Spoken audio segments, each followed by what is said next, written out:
Hello guys, welcome to my second part regarding this Audi A4 2010 2.0 turbo.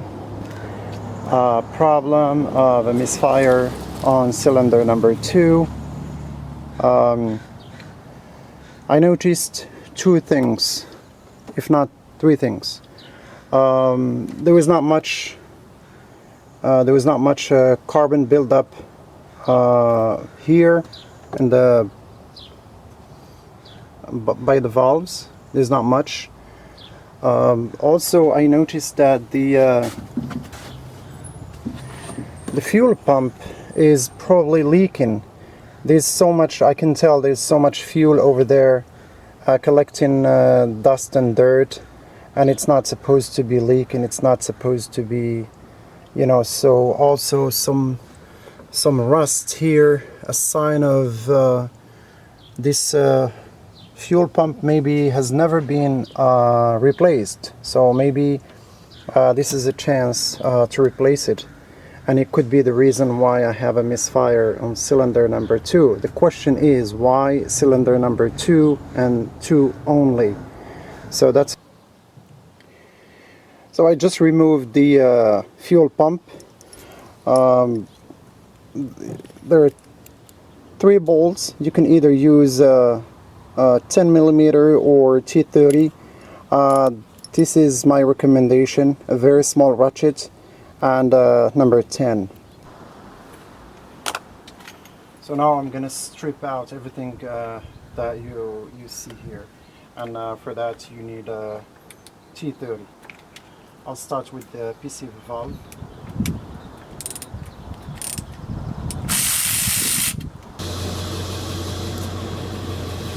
So I removed the PCV valve, and now I'm going to remove these solenoids, or variable,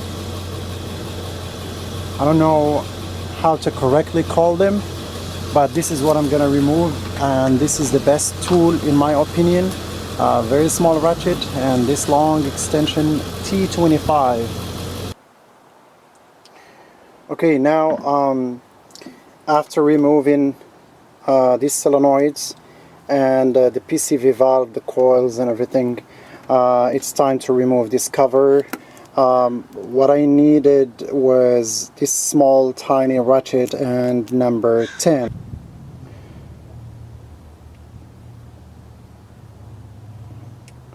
So I noticed that the timing chain has been replaced. Also the timing bridge has been replaced. At this point, what do you think? Do you think I should go ahead and replace the timing chain? Maybe I will, because if I go all this far, maybe I'll just replace it. I'm still making decisions, but I will definitely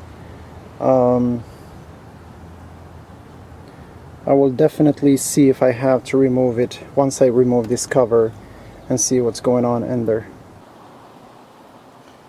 So now, after I removed the plastic cover, that covers the timing chain here, I'm gonna remove these bolts. They have 1, 2, 3, 4, 5. 5 times 4, that's 22 T30 bolts. Some of them are a little bit stripped, but I'll try to get them out anyway. So now I'm gonna remove this one and see what's gonna see what I. So it doesn't look bad, but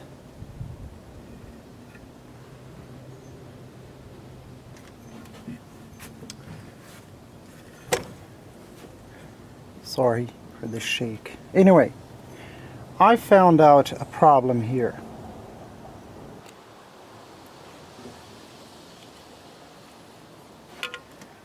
Okay, so now as I mentioned, I found this problem. This is an oil passage. The oil should go freely here, you know, and you shouldn't block this one with the RTV. So I found few little problems. This one is a major one. This probably could give you a misfire on you know, on idle. That's possible. Also, I found out that this one, there's a little groove here, very small groove here, and normally you're supposed to put a little bit of RTV, because if you don't, it will be leaking here. But now the bumper should come off easily, except only now I saw these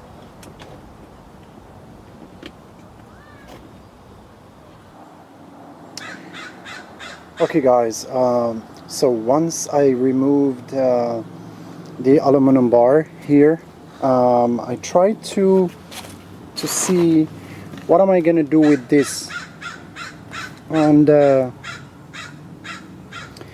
the air conditioning in this car works perfect, so I don't wanna open these and later on I'm gonna have to do more work. So basically I already removed this one. This is just to show you. Once I removed one here and two in the bottom and 10 millimeter nut here, this should come off. And also same thing, one in the top, two in the bottom, and 10 millimeter nut, and this should come off. So now this the whole assembly, radiator assembly, is held only by one bolt here and one bolt here. So I'm gonna find like a bungee or any type of cable so that I can push this in this direction and hold it with a bungee cord, or just any type of I think I know what I'm gonna use. I have a couple straps that I can see them now, so that's what I'm gonna use. I'm gonna use a couple straps, and there will be a lot of room in here to work, and also a lot of light. You can see whatever you want to do, and I'm gonna do just that. Okay, so we'll get back when I do the setup. Oh, I'll just move this one. I got those two. Okay, so now as you can see,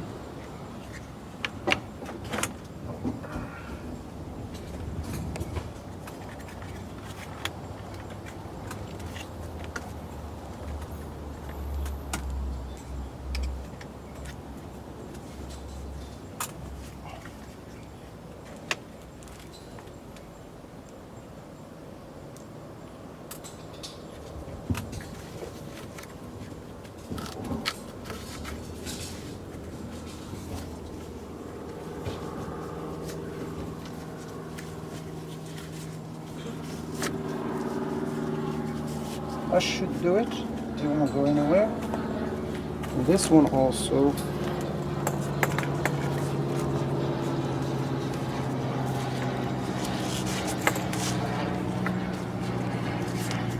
Okay.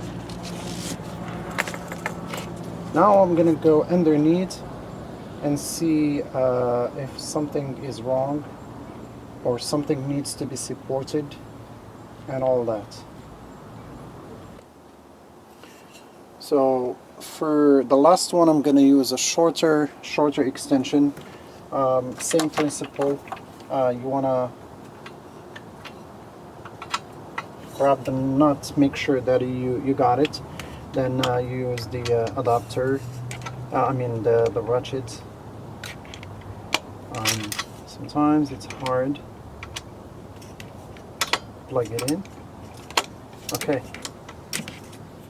So now I got it. If I move hard now, if I push hard, it will turn. That's it. So now it's loose. Okay, it's not so now what I'm gonna do, I'm gonna use the power ratchet because I don't want to keep turning.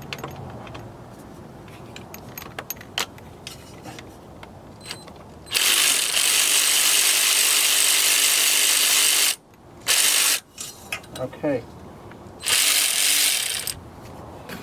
And voila. Okay. So now I disconnected the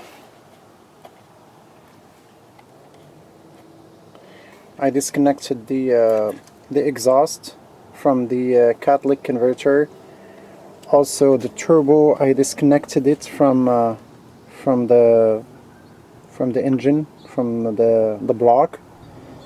And what I'm going to attempt to do is to remove the whole cylinder head with the exhaust and the turbo. I might ask somebody to help if it's too heavy. If not, then I'll just do it by myself. But before I do that, I'm gonna have to remove the crank pulley.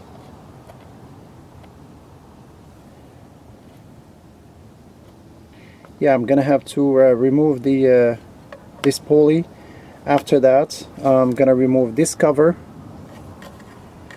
the chain cover, and also remove the tensioner and some of the guides. Get the chain out. Before that, get the bridge out, then get the chain out so that I can remove the cams. Once I remove the cam, I'm going to open those bolts under. I don't know if you can see them, but anyway, the bolts that keep the cylinder head attached to the block. And once I remove those, I'm gonna pick up the whole cylinder head. What I notice here is cylinder number 2, this part is moving freely. So when I remove the cams, I'm gonna examine and see if this is an exception. Also, I'm gonna do my research and see if that's normal. Well, the cylinder number 2 misfiring, and now I see this one moving. This is the only one that is moving, and I keep turning the crank pulley into different positions just in case, maybe, you know, but actually I was not able to move any of them. So I'm gonna look into that and see what's going on, and once these are free, I'm gonna see if they all move or something different. And if just in case this is not normal, I might have to replace the whole cam, and that shouldn't be a big problem. At least we know what's going on. So the chain seems to be really new, but I will have to compare it with an older chain, and it will tell me. That's just like a personal experiment. I have a chain that jumped, and if I compare this one to that one, and there's a significant difference, if this one is a lot shorter, then this one is brand new, and probably I'm just gonna put it back. But a chain is not gonna break a pocket, so I might buy it brand new anyway. So we'll see how things go. Thanks for watching. I'm gonna stop here, and please stay tuned for part number 3, removal.